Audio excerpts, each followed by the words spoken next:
Students, welcome back to my channel study with Sona for maths. तो students, मैं अभी इस वीडियो में लेकर आई हूँ क्लास 8 का मैथ्स का पेपर, जो कि आज मिड टर्म में हुआ है। इवनिंग शिफ्ट का है ये। मेरा स्टूडेंट थोड़ा लेट आया था आज, तो फिर मुझे लगा कि इसका सोल्यूशन मुझे डाल देना चाहिए। और अगर आपको बाकी क्लासेस के सोल्यूशन चाहिए मैथ्स के, तो वो आप मेरी वीडियोज़ में देख सकते हैं। मैंने क्लास 6 से लेकर क्लास 10 तक के ये पेपर्स डाले हुए हैं, जो अभी हो रहे हैं दिल्ली के अंदर। तो बच्चों, आपको अगर लग रहा है कि कोई क्वेश्चन आपसे गलत हुआ है, तो आप इसमें अपना आंसर मैच कर सकते हैं। ये देखिए, आपको दिखा रही हूँ मैं ये 8 का मैथ का क्वेश्चन। देखिए, पहला तो एक तो ये क्वेश्चन हमें करना है, और मैं चाहूँगी कि जल्दी से जल्दी मैं इस क्वेश्चंस को कंप्लीट करूँ।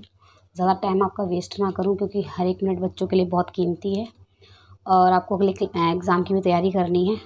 तो होपफुली आप इस वीडियो को देख पाएंगे जल्दी और आंसर भी कर पाएंगे। तो देखिए, फर्स्ट क्वेश्चन है आपका, इफ़ 3408 है, अगर हम इसे डिवाइड करें 16 से, तो हमारा क्या आंसर आता है? 213। तो क्या आप मुझे बता सकते हैं कि 3408 को 0.8 भी दिया हुआ है यहाँ पर, डिवाइड करें अगर 0.16 से, तो क्या आंसर होगा? तो देखो, जब भी हम डिवाइड करते हैं बच्चों, हम डिवाइड करते हैं जब अगर हमें मल्टीप्लाई करना हो। सपोज़ कीजिए 1 × 2 करना है, 1.2 को मल्टीप्लाई करना है और 1.2 से ही करना है, तो हम क्या करेंगे? मल्टीप्लाई कर लेंगे। आपको 12 की अगर 12 का अगर स्क्वायर आता है आपको, तो स्क्वायर से आप फटाफट कर लेंगे। तो यानी 144 इसका स्क्वायर होता है। तो आपको डेसिमल कहाँ लगाना है? देखो, डेस्क में देखिए, एक पॉइंट को छोड़कर एक नंबर है, पॉइंट के बाद एक नंबर है, यानी 1 और 2, इन 2 नंबर्स छोड़कर आप यहाँ पे डेसिमल लगा देंगे। ये यानी कि आप राइट हैंड से लेफ्ट हैंड साइड जाओगे।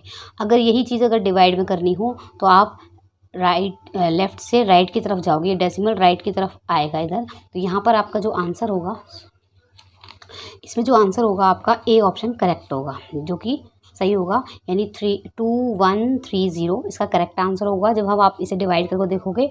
और इस क्वेश्चन में थोड़ा सा ऑप्शन में भी ये थोड़ा सा गलत कर रखा है कि आप देखेंगे, जब आप खुद भी कैलकुलेट करके देख सकते हैं, क्योंकि मुझे टाइम लगेगा। 3408.8 को जब हम डिवाइड करेंगे, तो आपका आंसर यहाँ पर क्या आएगा? 21305 आएगा।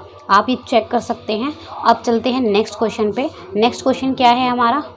आप इसका सेकेंड पार्ट देखिए। फर्स्ट क्वेश्चन का सेकेंड पार्ट है, the value of T for which the expressions 3t - 5 and 2t + 1 becomes equal is. क्या होगा? तो इसको देखो, सॉल्व करेंगे हम। मैं आपके सामने सॉल्व करके दिखाती हूँ कि ये करना कैसे है। यहाँ लिखा है 3t - 5 = 2t + 1। तो देखो, t वाले नंबर्स को एक साइड लीजिए, 3t - 2t, क्योंकि जब ये राइट हैंड साइड से लेफ्ट हैंड साइड आएगा तो माइनस का साइन हो जाएगा, 1 अपनी प्लेस पर।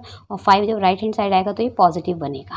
जब ये पॉजिटिव बनेगा तो आप लिख सकते हैं 3t में से 2t गया तो बचा खाली t, 5 + 1 6, यानी t की वैल्यू यहाँ पर क्या हो जाएगी? 6, जो कि आपका ऑप्शन नंबर सी करेक्ट होगा। अब आते हैं थर्ड क्वेश्चन पे। थर्ड क्वेश्चन को देख लेते हैं, क्या क्वेश्चन है। देखिए, थर्ड क्वेश्चन है, for which of the following quadrilateral diagonal are perpendicular to each other. देखो, इसका आंसर इजीली अगर इसे हिंदी में बता दूं मैं, निम्नलिखित में से चतुर्भुज के विकर्ण का एक दूसरे के लंबवत हैं, क्या होगा? तो इसका आंसर होगा काइट। इसका आंसर काइट होगा। आप काइट को आप इस तरीके से बनाते हैं, इसके डायगोनल्स एक दूसरे के परपेंडिकुलर होते हैं, तो इसका आंसर ये होगा। मूव करते हैं नेक्स्ट क्वेश्चन पे। आप देखिए, इसका जो फोर्थ पार्ट है वो है, if 40% of a number is 200 then 50% of the same number is will be. क्या होगा? यानी कि अगर किसी नंबर का, देखो हमें नंबर नहीं पता, तो हमें सबसे पहले तो नंबर ही फाइंड आउट करना है कि अगर किसी नंबर का 40% 200 के इक्वल है, तो क्या हम 1% का निकाल सकते हैं? यस, निकाल सकते हैं। देखिए कैसे निकालेंगे। 200 / 40 कर लेंगे। 0 से 0, 4 × 1 = 4, 4 × 5 = 20, यानी कि 1% कितने के इक्वल होगा, 5 के इक्वल होगा। तो आपको 50% निकालना है। अगर 1% 5 के इक्वल है तो 50% कितने के इक्वल होगा, तो आप मल्टीप्लाई कर दीजिए, 50 को 5 से मल्टीप्लाई कर दीजिए। तो 5 5 ज़ा 25 और यहाँ पर 5 5 ज़ा 25 एंड देन 0 ऐड कर दीजिए, तो आपका आंसर होगा 250। ठीक है, आपका D part is correct answer. Okay, आगे मूव करते हैं। नेक्स्ट क्वेश्चन देखते हैं हम इसका। जो इसका पार्ट 5 है वो भी इजी है। अगर आपने इनकी प्रैक्टिस की हुई है बच्चों, तो आप इजीली इनके आंसर दे सकते हो। अगर आपने प्रैक्टिस नहीं की है तो देखो वो बच्चा कुछ नहीं करके आ सकता। अगर आपको पता है, आपको स्क्वायर्स लाना है, टेबल्स लाना है, क्यूब्स लाना है, तो आप डेफिनेटली कर सकते हैं। देखो नेक्स्ट क्वेश्चन जो आपका परफेक्ट क्यूब से ही है। विच of the following number is not a perfect cube, यानी कि निम्नलिखित में से कौन सी संख्या पूर्ण घन नहीं है, नॉट अ परफेक्ट क्यूब। अगर आपको क्यूब्स लाने हैं तो डेफिनेटली आप बिना सोचे समझे फटाक से आंसर कर देंगे। जैसे कि आपको पता है 1000 जो है 10 का परफेक्ट क्यूब है, 729 आपका 9 का परफेक्ट क्यूब है, और 216 आपका 6 का परफेक्ट क्यूब है। 625 आपका परफेक्ट क्यूब नहीं है, ये परफेक्ट स्क्वायर है, ये है 25 का परफेक्ट स्क्वायर। ओके, तो मूव करते हैं नेक्स्ट। इसका फर्स्ट क्वेश्चन का 6th पार्ट देखिए क्या है। फर्स्ट क्वेश्चन का 6th पार्ट देखते हैं क्या दिया हुआ है। In the given figure and equivalent fraction of the shaded part shown is. आपको यहाँ पर एक फिगर गिवन है और आपको बताना है कि शेडेड पार्ट है जो क्या मतलब किस फ्रैक्शन को बता रहा है, कौन से फ्रैक्शन को दर्शा रहा है। दी गई आकृति में दर्शाए गए छायांकित भाग का समतुल्य भिन्न है। ठीक है, हमें बताना है। तो हम देखिए, सबसे पहले तो मैं आपको इजीली तरीके से बता देती हूँ कि काउंट कर लीजिए। देखो 1 2 3 4 5 6, ये 6 है टोटल नंबर। कितने पार्ट शेडेड है इसके, 1 2 3 4 पार्ट शेडेड है। तो आप ऑप्शन देखेंगे, ऑप्शन में ये है ही नहीं। अब बच्चे कन्फ्यूज कि मैम ने तो इस तरीके से सिखाया था बट हमें तो आता ही नहीं है। तो मैं आपको बता देती हूँ इसको ना, और ही स्मॉल फॉर्म में लिखा हुआ है 2 2 ज़ा 4 2 3 ज़ा 6, यानी कि 2/3 इसका आंसर होगा। अब आप ऑप्शन नंबर सी देखिए, आपका राइट आंसर होगा। अब मूव करते हैं नेक्स्ट क्वेश्चन पे। देखिए question number 7, if 4x + 1 = 9 then the value of 2x - 1 क्या होगी। तो बेटा मैं देखो आपको इसको ज़रा बोर्ड पे करके दिखाती हूँ। यदि 4x + 1 = 9 है तो 2x - 1 का मान क्या होगा। तो देखिए यहाँ पर मैं आपको करके दिखा देती हूँ इस क्वेश्चन को, इसका आंसर क्या आएगा। देखिए और वीडियोस में आपको डायरेक्टली ऑप्शंस टिक करके बताए जा रहे हैं, जिससे बच्चे कंफ्यूज हैं कि आंसर आया तो आया कैसे। अगर आंसर तो डायरेक्टली मैं भी बता सकती हूँ 2 से 3 मिनट के अंदर अंदर, बट बच्चे कंफ्यूज है कि मैंने किस तरीके से किया था और कैसे इसको करना था। अगर आपको ये पता है तो आप कर सकते हो। यानी 4x + 1 = 9 कह रहा है। तो यहाँ पर सबसे पहले बेटा आप क्या करोगे बच्चे, यहाँ पर आप x की वैल्यू फाइंड आउट कर लोगे। यानी 4x = 9 अपनी प्लेस पे रहेगा, 1 यहाँ पर पॉजिटिव है, राइट हैंड साइड जाकर नेगेटिव बनेगा। यानी कि क्या होगा, 9 में से 1 गया तो 8 बचा, और 4 यहाँ पर आकर यहाँ पर मल्टीप्लाई हो रहा है तो राइट हैंड साइड जाकर ये डिवाइड हो जाएगा। 4 1 ज़ा 4, 4 2 ज़ा 8, यानी कि x की वैल्यू क्या आ गई है आपकी 2। x = आ गया है 2। ठीक है, अब x = 2 आ गया है तो हमें निकालना क्या है, यहाँ पे निकालना है 2x - 1, यानी 2x - 1। तो इसको कैसे निकालेंगे, हम इसका आंसर बताना है। तो देखो 2 मल्टीप्लाई x की वैल्यू यहाँ पर क्या आई है 2 आई है ना, यानी कि हम यहाँ पे 2 से मल्टीप्लाई करेंगे, -1 करेंगे। देखिए 2 2 ज़ा 4 -1 क्या आ जाएगा आपका आंसर =3, यानी कि ऑप्शन नंबर आपका बी इज़ करेक्ट। इसका आंसर बी करेक्ट होगा। अब मूव करते हैं नेक्स्ट क्वेश्चन पे। मैं थोड़ा सा इसे रिलीज कर लेती हूँ।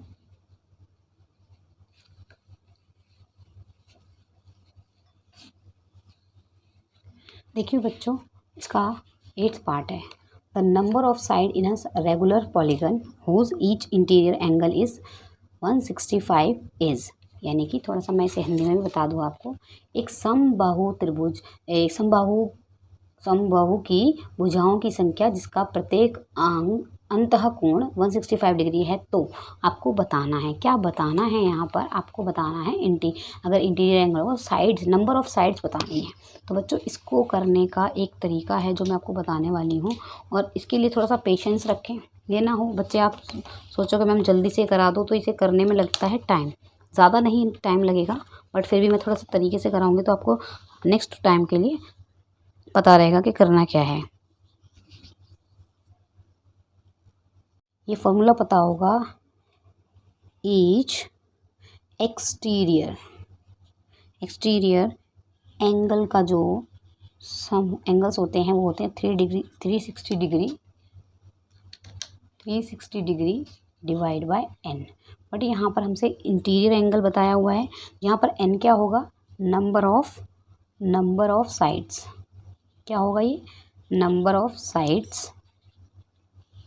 तो हमें इंटीरियर एंगल का एक फॉर्मूला और लर्न करना पड़ेगा, जो कि आपको मैं बता रही हूँ, वो है 180 degree minus exterior angle. Okay, ये फॉर्मूला है interior angle 180 degree minus exterior angle. तो यहाँ पर इंटीरियर एंगल दिया है आपको 165 डिग्री, 180 डिग्री अपनी प्लेस पे रहेगा, हमें एक्सटीरियर एंगल निकालना है। आप एक्सटीरियर एंगल को निकालेंगे यहाँ पर, तो आप क्या होगा, एक्सटीरियर एंगल अपनी प्लेस पर रहेगा। यहाँ पर आप इधर लिख सकते हैं इसको, साइड चेंज भी कर सकते हैं, यानी कि 180 में से आप 65 को क्या कर देंगे, माइनस कर देंगे। तो क्या आ जाएगा आपका एक्सटीरियर एंगल 15 डिग्री आएगा। आपका एक्सटीरियर एंगल अगर 15 डिग्री आ जाता है तो आपको अब यहाँ पर इस वाले फॉर्मूले में एन की वैल्यू रख देनी है। इंटीरियर एंगल जो यहाँ पे एक्सटीरियर एंगल 15 डिग्री आया है तो हम लिखेंगे 360 डिग्री डिवाइड बाय 15। अगर हम 15 से डिवाइड करेंगे तो क्या आएगा, ये आएगा आपका 24 डिग्री। यस, 24 डिग्री, यानी 24 डिग्री नहीं, सॉरी 24 डिग्री नहीं, 24 साइड्स आएंगे यहाँ पर। तो 24 साइड्स, जो कि आपका option number D is correct. Option number D आपका सही है। मूव करते हैं नेक्स्ट क्वेश्चन पे।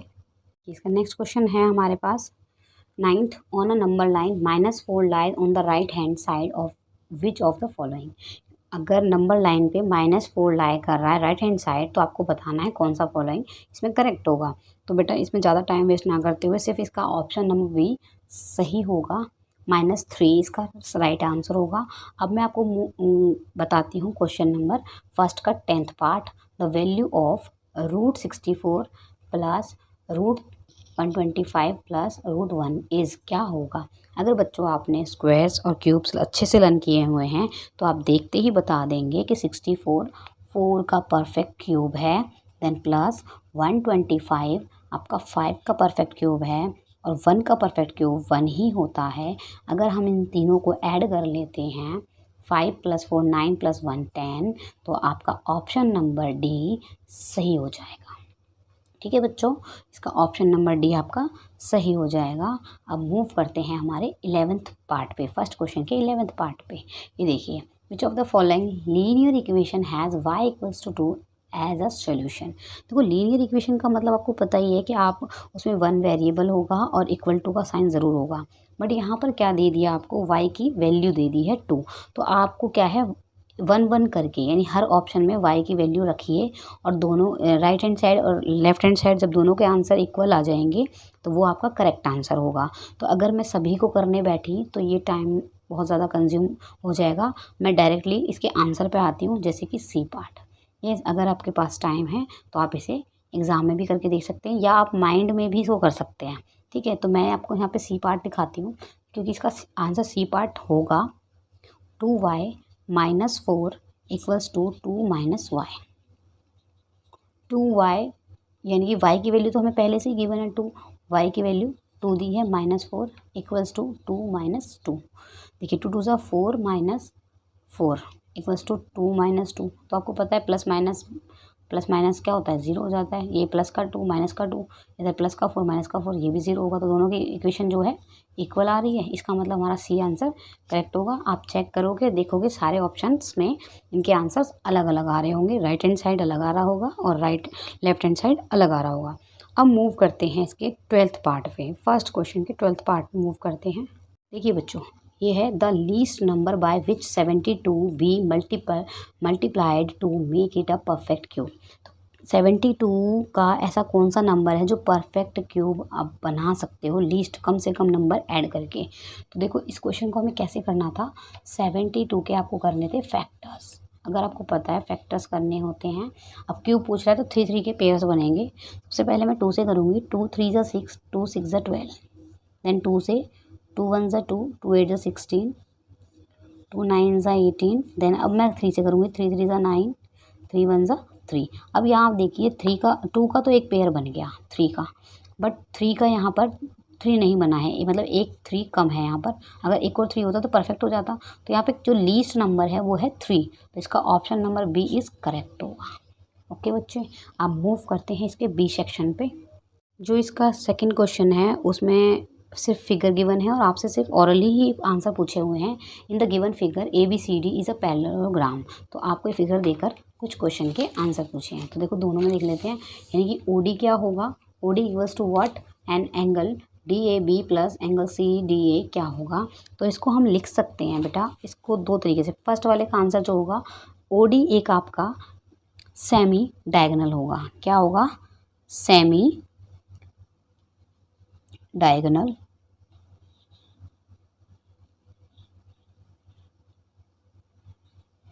फर्स्ट वाले का एंड सेकंड वाले का क्या होगा, ये दोनों पेयर मिलकर क्या बनाएंगे, ये बनाएंगे आपके एडजेसेंट एंगल्स। आप लिखोगे एडजेसेंट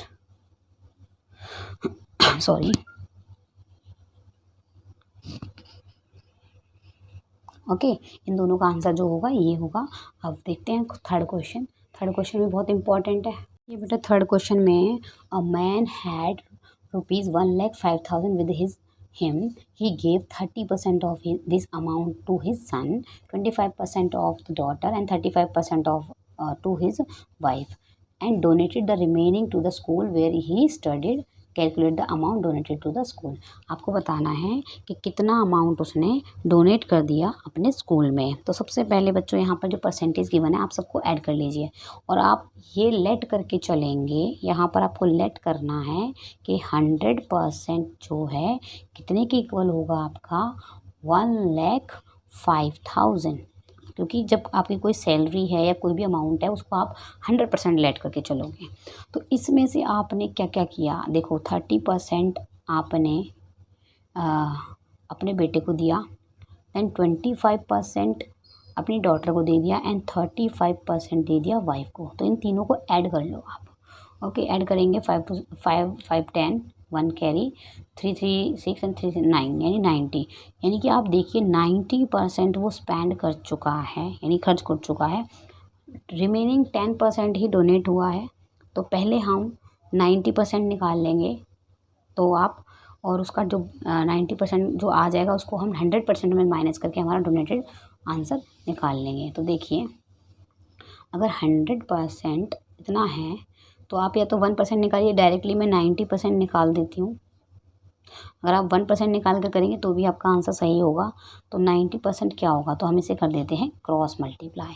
तो इसको कैसे करेंगे, 105,000 इस तरीके से लिख लेंगे, then multiply 90, then divide by 100। आप 100 से डिवाइड करेंगे, 0 से 20 कैंसिल आउट और आप डायरेक्टली कर देंगे 9 से मल्टीप्लाई कर लो। देखो करेंगे तो लास्ट में 20 तो आनी है। 9 5 सा 45, तो यहाँ पर देखो 0 है तो पूरा 45 आएगा, 9 1 सा 9। तो यानी कि आपका 90% जो हो रहा है वो 94,500 हो रहा है। तो अब क्या आप मुझे बता सकते हैं 10% डोनेट जो किया वो कितना अमाउंट होगा। तो देखिए बच्चों 94,000 यहाँ लिख लीजिए, 94,500 इसको किस में से माइनस करना है, 1,05,000 में से। जब मैं इसमें से माइनस करूँगी तो मेरा 10% का अमाउंट आ जाएगा। यस, अब यहाँ पे ये आपका आ गया 10,500 रुपीज़ जो हैं उसने डोनेट किए हैं स्कूल में। ओके बच्चों, इसका आंसर होगा 10,500। अब मूव करते हैं नेक्स्ट क्वेश्चन पे जो कि और भी ईजी है बच्चों। फोर्थ क्वेश्चन है सॉल्व फॉर वाई।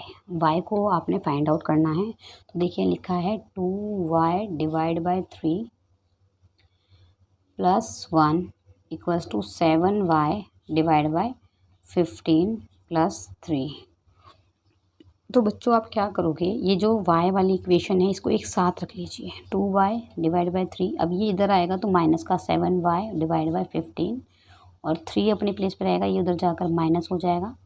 अब देखिए क्या करना है, मुझे एलसीएम लेना है। एलसीएम लूँगी 15, 3 की टेबल में 15 कौन से नंबर पे आता है 5, 5 को 2 से करेंगे 10y आएगा, माइनस 15 को 15 से डिवाइड करेंगे तो सेम 7y आ जाएगा। 2 में से 3 में से 1 गया तो 2 बचा। अब देखिए 15 जो है उधर जाकर क्या हो जाएगा मल्टीप्लाई, यानी 10y आप इसे यहीं कहीं सॉल्व कर लीजिए। 10y में से 7y गए तो कितना बचा, देखिए बच्चे यहाँ बचेगा 3y और 15 उधर जाकर मल्टीप्लाई होगा तो क्या होगा 30। तो यहाँ पे क्या y की वैल्यू निकाल लेंगे हम, 30 डिवाइड बाय 3, 3 × 1 = 3, 3 × 10 = 30 डायरेक्टली निकाल लिया। और y की वैल्यू यहाँ पे क्या आ गई आपकी, y = 10। तो इसका आंसर क्या होगा 10 होगा। अब मूव करते हैं नेक्स्ट क्वेश्चन पे। तो देखिए इसका फिफ्थ क्वेश्चन में देखो यहाँ पर आप देखोगे, मैं थोड़ा सा और बता देती हूँ। 5/7 मल्टीप्लाई 5/7 -8, नहीं पॉजिटिव 8 है। देखो जब भी आपको पता है अगर बेस सेम है, यानी कि 5/7 मल्टीप्लाई 5/7 8 दे रखी है, तो यानी कि आपका बेस सेम है, तो आप दोनों को एक बार ही लिख लेंगे और पावर्स हो जाती हैं ऐड, यानी 8 + 3 कितना हो जाएगा 11। और यहाँ पर डिवाइड का साइन है, यानी कि आप जब 5/7 सेम ही बेस है, इसको डिवाइड करेंगे, किससे करना है, यहाँ पे देखो दोनों पावर सेम है, बेस सेम है तो पावर ऐड हो जाएंगे, 4 + 2 6, यानी ये 6 हो जाएगा। अब यहाँ पर दोनों बेस सेम है, यानी 5/7 को एक बार ही लिखेंगे और क्या करना है 11 में से 6 को माइनस कर देना है। देखा आपने, 11 में से 6 को माइनस करेंगे तो क्या आंसर आ जाएगा आपका 5/7 और 11 में से 6 तो होल द पावर 5, ये आपका आंसर होगा यहाँ पर। चलिए मूव करते हैं नेक्स्ट क्वेश्चन पे। क्वेश्चन नंबर 6 को मैं सिर्फ ओरली बता देती हूँ, आपको इजी है। In a given figure PORS is a quadrilateral which 2 sides of a quadrilateral are parallel give reason for your answer. तो बताना है आपकी कौन सी 2 ऐसी साइड्स होंगी जो इक्विलेटरल के बराबर होंगी, पैरेलल होंगी। तो देखो जब स्ट्रेट लाइन पर बने एंगल्स 180 डिग्री बनाते हैं, तो आप देख सकते हैं 88 + 92 दैट इज़ 180 और 89 + 91 दोनों को ऐड करने पर 180 बनता है। तो यहाँ पर आपका जो आंसर होगा वो 2 पैरेलल लाइन्स होंगी, PQ पैरेलल SR, ये 2 लाइन होंगी तो इनके पैरेलल होगा, तो आपका आंसर यही होने वाला है। मूव करते हैं नेक्स्ट क्वेश्चन पे, जो कि है question number 7। Observe the following pattern. अब आपको इसमें पैटर्न फॉलो करना है।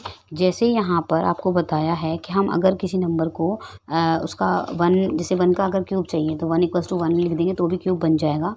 अगर हमें 2 का क्यूब बनाना है, यानी कि 8 बनाना है, आंसर 8 आना चाहिए, तो आप किसका क्यूब बनाओगे, कैसे बनाओगे इसको वो देखते हैं हम। तो यहाँ पे जैसे 2 का है, 3 का है, 4 का है। अब आपसे 6 का पूछा है, एक्सप्रेस 6 की power 3 as the sum of odd numbers. अब यहाँ पर इंपॉर्टेंट क्या है, वो है ऑड नंबर्स। आपको इवन नंबर्स नहीं लेने, ऑड नंबर्स यूज़ करने हैं यहाँ पे। इस पैटर्न को फॉलो करने के लिए हम क्या करेंगे, देखिए बच्चों, तो यहाँ पर जो पैटर्न फॉलो होगा वो इस तरीके से होगा, यानी 31 प्लस, देखो 32 नहीं लिख सकती, 33 लिख सकते हैं, यानी कि हमें ऑड नंबर्स चाहिए। Then 35 37 + 39 plus 41। जब हम इन सभी नंबर्स को ऐड करेंगे तो हमारा 216 आएगा, जो कि आपको पता है 6 का परफेक्ट क्यूब होता है। यही उसने आपसे पूछा था, तो आपका आंसर जो है इस तरीके से एक्सप्लेन करने पर आ जाएगा। अब मूव करते हैं नेक्स्ट क्वेश्चन पे। देखिए बच्चों, वीडियो बड़ी ना हो इसलिए मैं सारे क्वेश्चंस नहीं करा रही हूँ इस वीडियो में, और आप नेक्स्ट वीडियो का वेट करें। मैं सारे क्वेश्चंस को बड़ा डिटेल में और अच्छे से बताऊंगी। अगर आपको ये वीडियो पसंद आ रही है तो प्लीज़ मेरे चैनल को लाइक, शेयर एंड सब्सक्राइब करें और अपने फ्रेंड्स के साथ शेयर करें इस वीडियो को, ताकि वो भी अगर क्वेश्चन गलत करके आए हैं तो इस वीडियो के थ्रू वो क्वेश्चंस को सही करना सीख जाएँ। अभी गलतियाँ हो गई हैं पर आगे ये गलती नहीं होनी चाहिए। चलो मैं एंड करती हूँ इस वीडियो का। होपफुली आपको ये मेरा इस पेपर को समझाने में समझ में भी आया होगा अच्छे से। तो थैंक यू फॉर वॉचिंग।